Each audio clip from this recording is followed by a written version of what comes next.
You know what? Before we even do intros, I didn't get to the mic fast enough. Can you repeat what you just said? I said my mouth feels fantastic, clean as a whistle, like my Granny Hall used to say.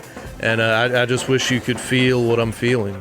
We're going to address that here in a few minutes. But before we begin, my name is Justin. And I'm JP. And we are the Podcasting Dead. Yes, from the name, we do talk about The Walking Dead. But we podcast about so many different things, like this podcast, which is where we talk about some current events, things we found trending in stories on Google and Yahoo and I would say Bing, but I don't even know if Bing exists anymore. So basically just Yahoo and Google. More so Google than anything, but hey. So make sure to hit that like button. It helps us out a ton. And if you like podcasts, consider subscribing. Even if you're not a Walking Dead viewer, I assure you we have podcasts that pertain to something that you like. Especially Wednesday. Wednesday is just where we go all over the place. But it's not Wednesday, it's Tuesday. So let's get into some current events. So before we begin, don't forget after the podcast, we'll talk about our Patreon. We'll also give you our social media info so you can follow us. And I'm sorry if I'm going all over the place, but JP, just tell me why your mouth feels so amazing. Oh man, well, more specifically, why you wish I could feel inside your mouth. Oh boy, it's my favorite yearly thing, biannual. I thought you were going whatever. somewhere totally different when you said "bye" there, but because it's you. It feels so great. No, I had my teeth cleaning, man. My twice a year teeth cleaning. I love people. I know a lot of people hate going to the dentist. They're afraid of the dentist, man. It's one of my favorite. That is not why I thought you were going to say your mouth felt so amazing, but I am very happy for you, and oral hygiene is very important, so I'm glad to know you're staying on top of it. Oh yeah, if there's one thing I stay on top of, it's my oral hygiene. I got an A+. You know, my teeth ain't the prettiest.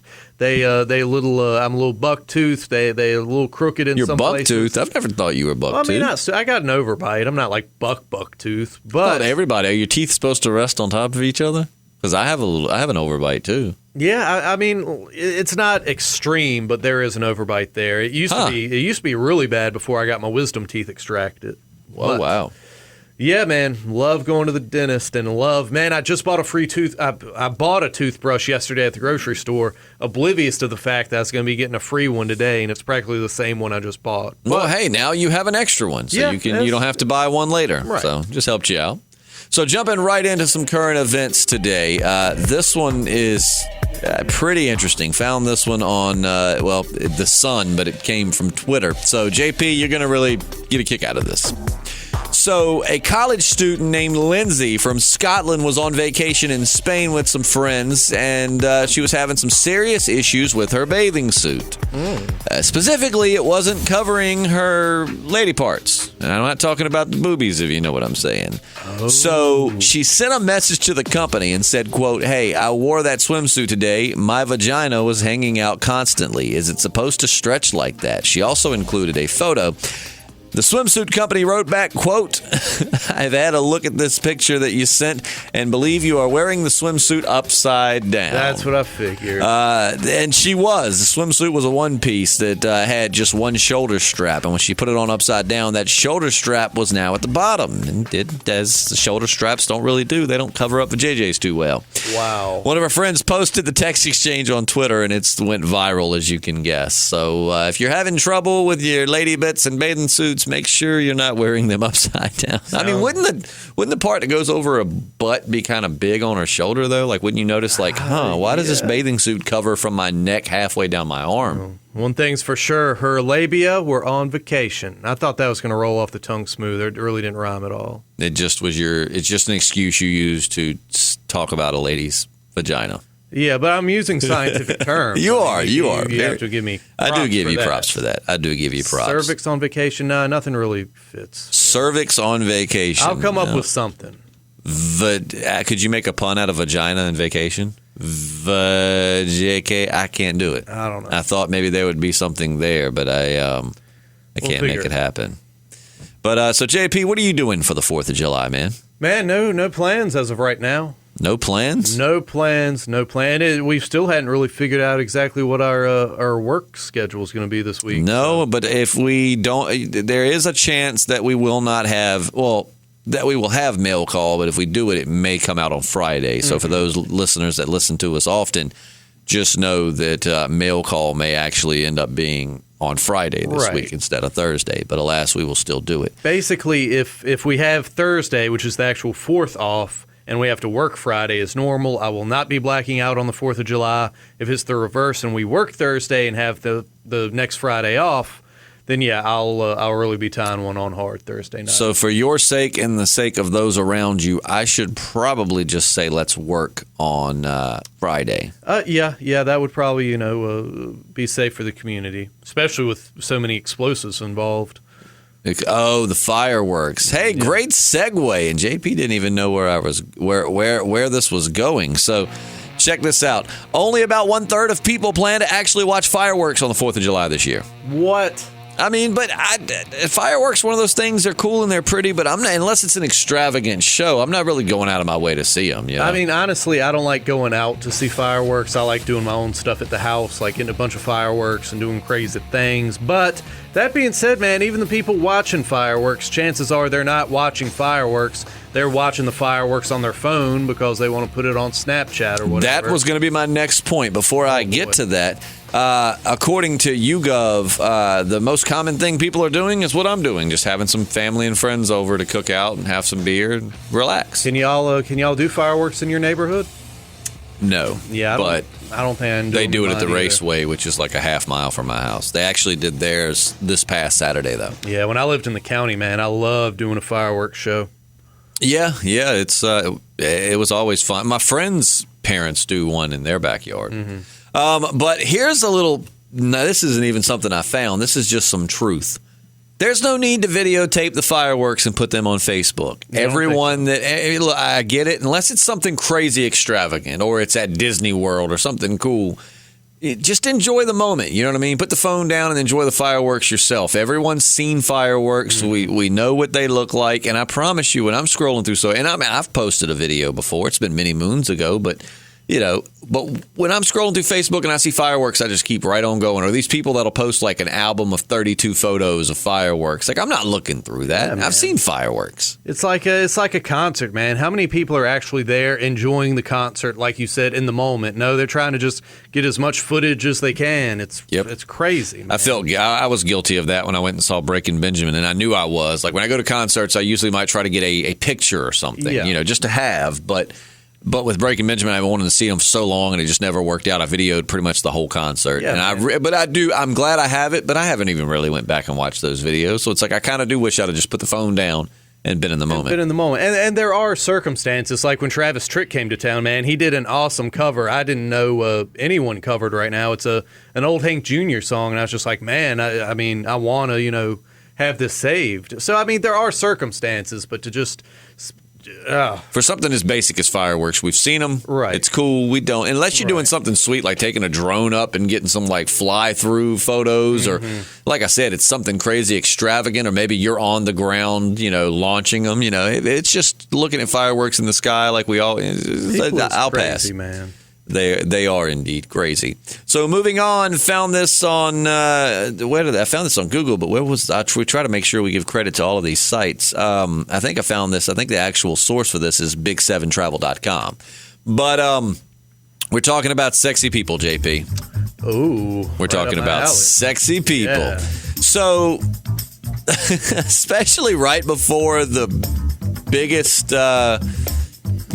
celebration of nationality.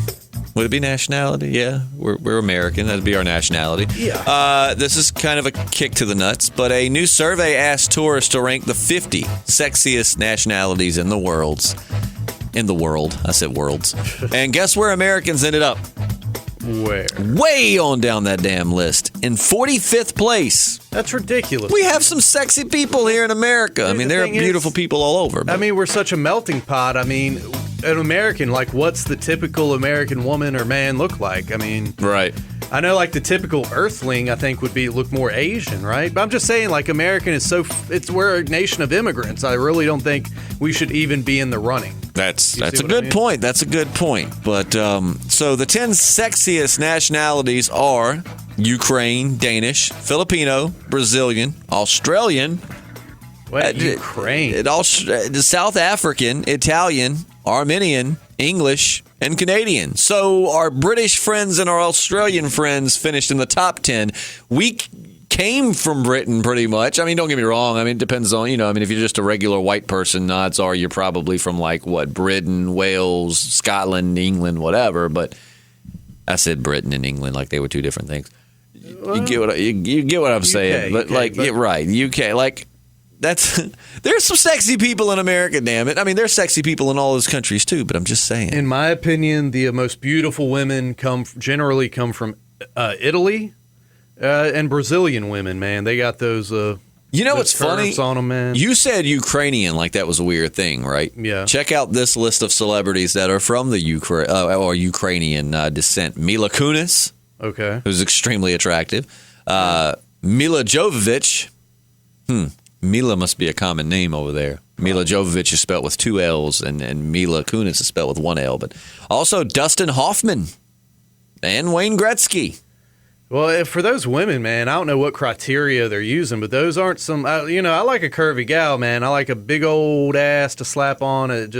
Those some flattish women. I'm not saying they're not beautiful, but I was gonna say, fine. You know what? That's cool. You go get whatever. I'll take both of them. And I mean, yeah, they're very not pretty, that either man, would be interested, but I'm just saying I would be plenty happy with both of those beautiful women. As would I. But there ain't a whole lot to bounce around on those gals. You know what I'm saying? You ever make it celebrity status? One of them's gonna come up to you and you're gonna say, "Hey, it's a pleasure to meet you." No, I don't have anything to smack on. No. I feel you though, man. People are into what they're into. Like that's what I get mad. I like a big old ass, man. Well, I mean, I ain't gonna make any bones about it. I like a big old ass. So send a Brazilian gal my way. I don't know what a celebrity's Brazilian. I'm sure there are plenty out there. Or Latino or whatever. You can get that complete list to find out where your country ranked again by going to big7travel.com. And we can't forget our beautiful black women. I mean, they invented the beautiful ass. Yeah. So you really like that ass, don't you? I do. I'm an ass man. I don't know what to tell you. Hey, you're into what you're into, man. I'm an ass man. Moving forward, do you make impulse buys ever, JP? You go to the comic shop with me every Wednesday. Yeah. That question answers itself. And I'm the same way. Like, I'm really bad. I think the other day I went into a store to buy some cologne or something, and I didn't find the cologne I wanted, but I did walk out with $50 worth of crap I didn't need it. Yeah, man, you're didn't guilty need pleasure. it. Where's my grammar at, man? $50 worth of things I didn't need. Dude, I go out of my way to use improper grammar anymore. It's just fun. I'm tired. Forgive me. The baby did not sleep last night. Did not. I woke up 2 or 3 times. But anyways, you said my guilty pleasure is what? It's got to be knives, man. I know you're a. I do collect knives. Yeah. It's weird. I don't know why or where that came from. And I mean, I do use them. I don't get to use all of them because I have so many that sometimes I get one and I'm like, yeah, I can't wait to go out camping and test this thing out. And then I get another one before I go camping. But I don't know where the knife collecting thing came from. I keep them hidden away because I'm scared somebody will come down there and be like, are you the Joker? But it's everybody collects. That's one of my things. And I mean, at least with a knife, you can get your money back, at most cases. I mean, people are always buying knives. I mean, people really would, because I have a whole dresser in my basement, in my man cave, that has my knives in it. And it's every drawer is filled to the brim with knives. And when people will say, so-and-so told me you collected knives, and I open it up, they're like, Jesus. And I'm like, oh no, hold on. That's just all right. Now here's the second one. And they're like, oh my God, third one, fourth one. Yep. But rest assured, most of them do get tested. I do a lot of woodwork, and I love to camp and hike. And even if I don't go camping and I really want to use it, I'll go down to my fire pit and cut up some wood or something. But and what's funny about that is we're talking about both of us being very impulsive with buying, and it turns out that men are more impulsive buyers than women. Yeah, so, I think the stereotype would be the women would be the impulsive buyers, but no, 40% of men and 32% of women say they dropped over $50 on their last impulse purchase, and that includes 23% of men and 16% of women who spent over $100. Wow, 28% of people spend more than $200 a month on takeout and delivery, 10% spend more than $200 a month on alcohol, and 5% spend more than $200 a month going to coffee shops. Coffee ain't that expensive. That's a lot of damn coffee in a month. Yeah, Starbucks, man, they'll sock it too. I don't. Yeah, I guess if you're going to Starbucks, you're right. You're doing that premium coffee.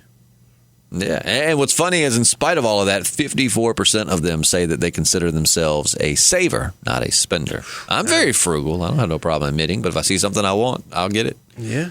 I found that on CNBC. So moving even further forward, let's see what else we have here. This is something that I just found. I haven't even had a chance to read over it yet, so I'm not exactly sure what will be the outcome. But nonetheless, let's give it a talk. So found this online. It's ABC News and the Church of England. So the Church of England released a new set of guidelines yesterday on how to conduct yourself on the internet. So everyone's calling them the online commandments.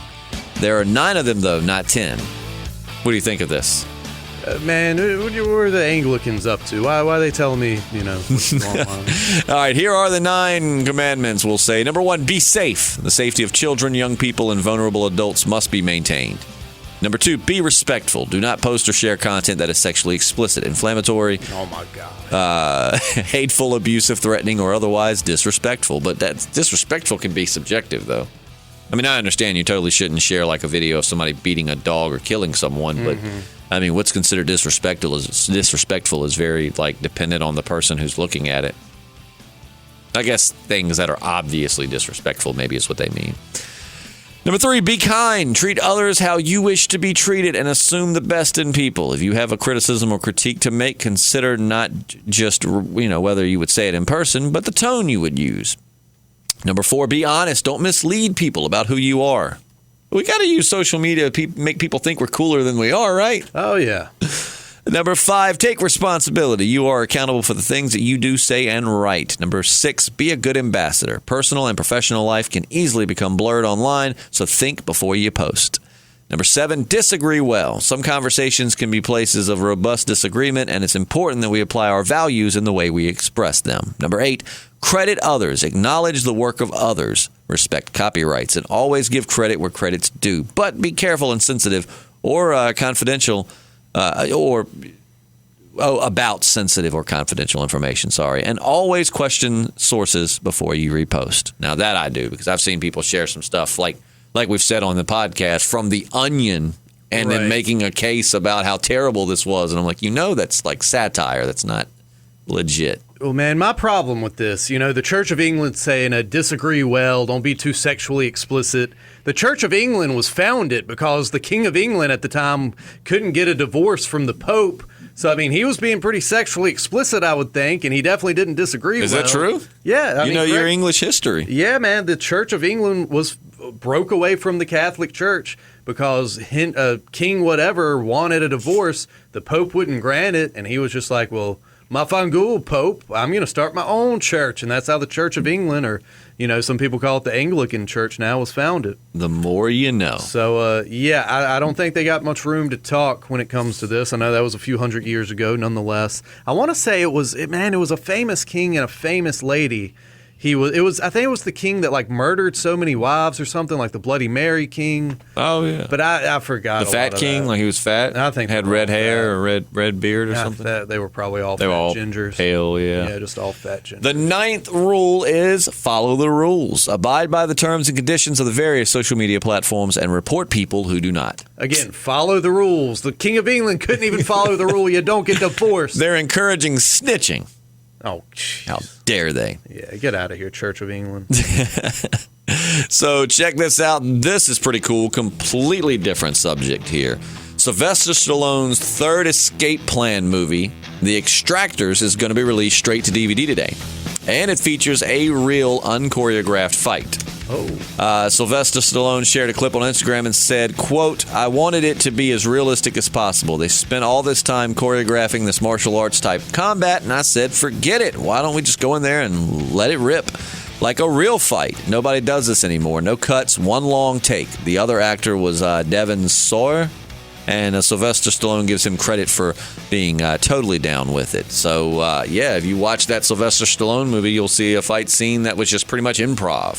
More or less. Yeah. Like they just got in there, and I watched the clip. If you look online, you can find a clip of it. And I mean, it's pretty good. I mean, it's the one thing with movies that trip me out is their fight scenes. Real fights aren't necessarily always like that, where it's like, throw a punch, say something, I mean, a lot of times people are just in there swinging like madmen. You don't really have time to look stylish and have a dialogue. It's just like, oh, you're talking, oh, God, and then they're fighting.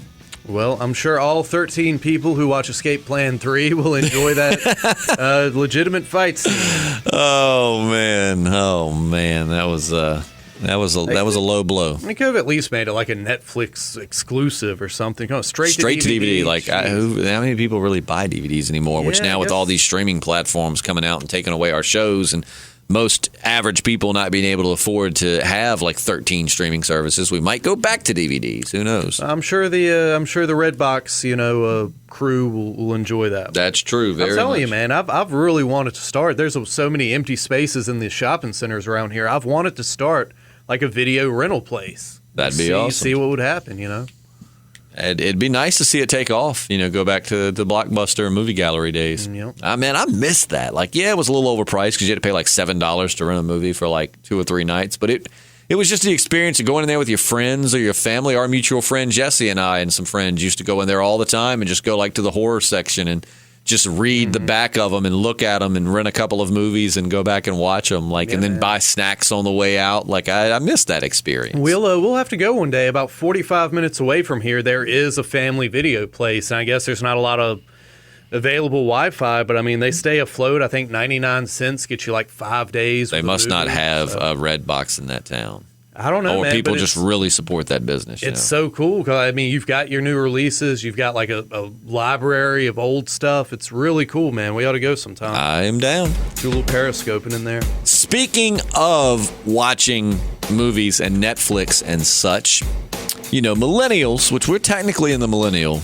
category there, we're accused all the time of wasting time on our devices. And so this might not be that surprising to some. I found this on Deadline.com. So according to a report from Nielsen, millennials spend an average of 9.4 minutes choosing what they want to watch on streaming services like Netflix and Hulu. Mm-hmm. That includes viewers between the ages of 18 and 34, and it's the most time of any age group. People between 35 and 54 need about 8.4 minutes, and those who are older than that don't have infinite time to waste scrolling through options, so they only average about 5 minutes before diving into something. And 21% of all viewers say that they've simply, they give up and won't watch anything if they're not able to make up their minds. My biggest problem is I've watched so much on Netflix, I'm usually trying to find something I haven't seen, if that makes sense. I know some things I'm like, I obviously don't want to watch that. But like I'm scrolling through, I love horror movies. Like I've watched pretty much every horror suspense movie on Netflix. I'm scrolling through seen that. That was great. That was dumb. Really like this. Really didn't like that. And then I finally will find something and usually watch it, but it takes a while to get there. Yeah, man. Speaking of scary movies, I went to the theater yesterday and saw a trailer for that, what you were talking about, Scary Stories to Tell in the Dark. Man, I love those. I had all 3 of those books, and they actually came out with a newer one recently, but I hadn't picked it up. The trailer looks really good, man. Hopefully it'll be a good movie. Yeah, I'm definitely going to go see it. I know if I could go back in time and tell, 10-year-old me that would be a movie franchise, I would have just flipped and probably been terrified to go see it. So now the point at which we have to get to in every one of these podcasts where we talk about dumb criminals.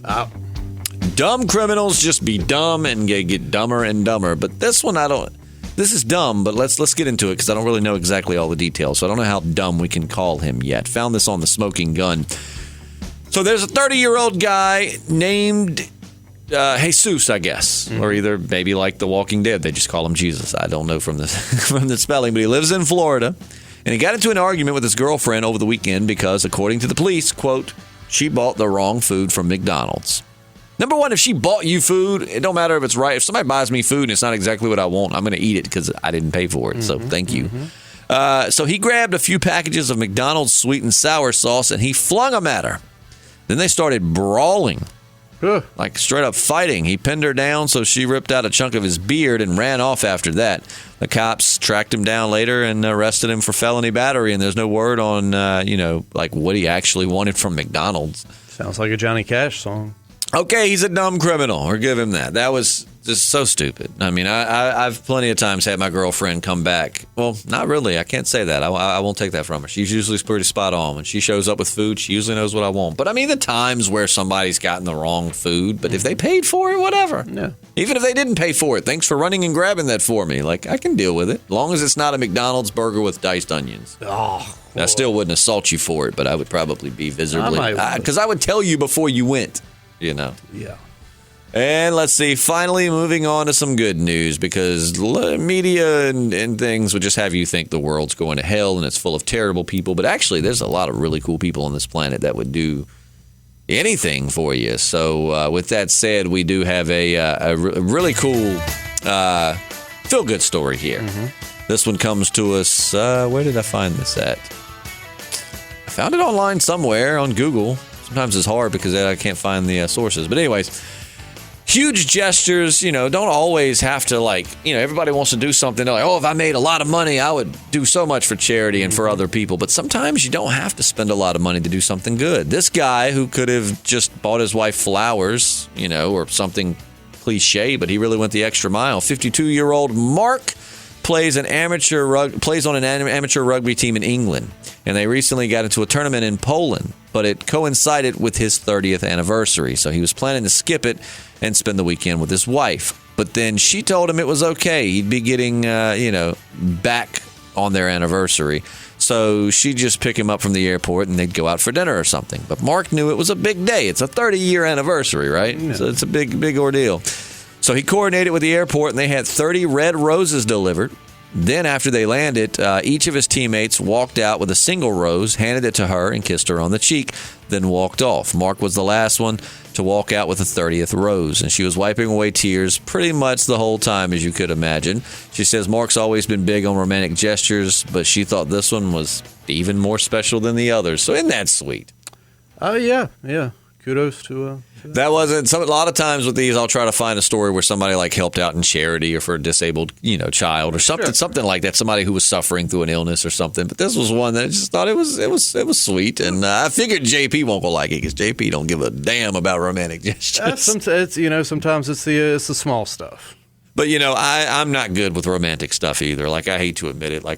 I like to think I'm a decent boyfriend, but when it comes, a lot of times, though, it's because I procrastinate. I wait till the last minute. Not saying I haven't planned or done some sweet stuff. I thought I did pretty good this past Valentine's Day, but, I have all these cool ideas, but I never actually follow up on them. But I think you just don't give a rat's ass about romantic gestures, do you? No. I mean, I like the movie You've Got Mail, but that's about it. You've Got Mail. But, yeah, man, always good to end things on a positive note.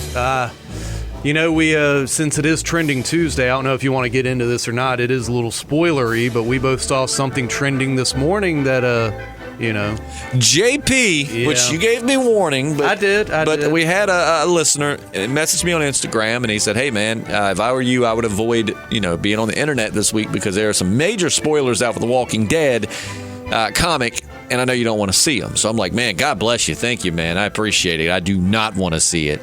And then JP is the king of not wanting things spoiled, though. JP is very fickle when it comes to, we're talking he don't even want you to tell him if you like the comic or not. He wants to go into it with no preconceived notions of if it's good, bad, what happens. So when he told me this morning this was worth looking at, I was like, well, I guess I got to, and I kind of wish I wouldn't have, but I'm kind of glad I'm prepared now, if that makes any sense. Yeah, man. And Walking Dead comic readers, you may know what we're talking about. If you don't, I just can't wait until tomorrow, which actually we do a Walking Dead podcast too, so we might try and squeeze that in tomorrow. It'll be out no later than Friday, but... Mm-hmm. So we're going to spill the beans, or are we just going to kind of... No, we're going to keep it, because some people probably don't want that spoiled. So, yeah, I agree. If you're that desperate for it, it shouldn't be hard to find. Which you can look up. It's out there. I have a comic book collector app, and it tells you the hot stuff to look out for each and every week. And the solicit for this comic basically, just spilled the beans all over the place. And and when I saw it on that, I was like, all right, I can keep this to myself. By the time I got to work this morning, because I saw this yesterday, it was on 3 different comic collecting groups on Facebook. So I was just like, there's no way you're going to overlook it between, today and tomorrow. So But I did give you fair warning. You did. Neither one of us are happy about it. Still put it that a kick way. in the teeth, yeah. Yeah, big time. So anyway, we'll just leave it at that. Yeah. Now I'm sad again. We ended on a positive note, and you ruined it. As I too often do. And now I'm sad again. I need to find another feel-good story.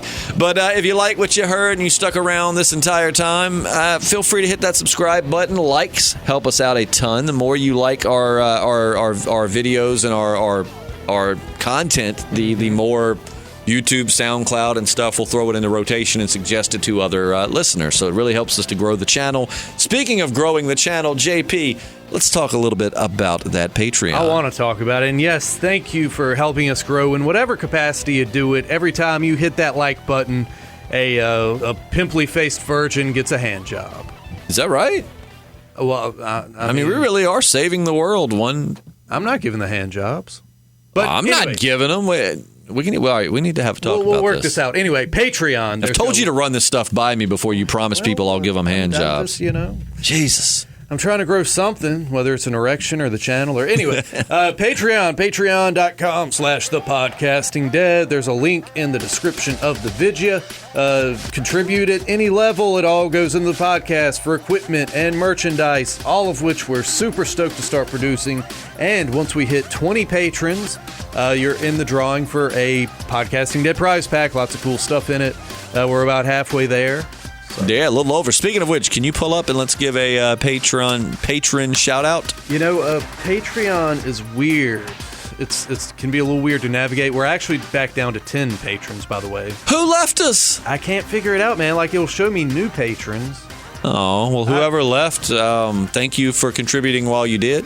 We really appreciated it, no matter whether it was $1, $10, whatever. Yep. We appreciate the and that's what kind of contribution. That's what kind of makes it hard to because obviously, we should still consider them for the put them into the drawing for the prize pack. But we don't know who they were, and now I can't figure it out. So I'm gonna try to explore Patreon a little bit more. Unless you said something that royally pissed them off and they left, or I said something. That has been known to happen, but it might be. I think people have the option of it's like Netflix. One time or you have the option monthly. Yeah. So I mean, whoever you are, rest assured that we will figure out who you are, and we will still put your name into the drawing because you did contribute, and that was the stipulation. So we still want you in the runnings for the prize pack, and even if we don't have you contributing, furthermore, we're just very appreciative for whatever you contributed beforehand. Yeah, so we're gonna figure it all out and get to the bottom of it. But if you donate to the Patreon, keep in mind that every dollar, we haven't pulled anything out yet, every dollar goes into getting us some video equipment, better editing software. We want to make this into a video podcast for every podcast. But to do that, obviously, we got to buy some expensive schnitz. So all of it goes back in, and like JP said, into merch that we will, in turn, just give to you. That might be the first investment. Absolutely. Some sweet merch. Got some cool ideas. So. But yeah, you can follow us on social media. Mine is very, very, very simple. I'm Justin Lloyd. We'll get you my Instagram, Snapchat, and Periscope. No spaces, no apostrophes, 2 L's in Lloyd. Just I'm Justin Lloyd. Search that on those 3 platforms, and you can find me. JP, yours is a little bit more complex, much like yourself. Yeah, you really got to put in the effort. I'm on Instagram, which I hardly ever use, J_Radsaw. I'm also on Periscope. That's where the magic happens. Just Jpslim, Jpslim, Jpslim on Periscope. You should put an E behind it so it'll be JP Slime. Ooh, yeah. Get me stoked for Ghostbusters. Paul Rudd's going to be on Ghostbusters. Anyway, also Snapchat, JP5000, JAYPEA 5000, which Beautiful. I also don't use that much anymore. And aggressive.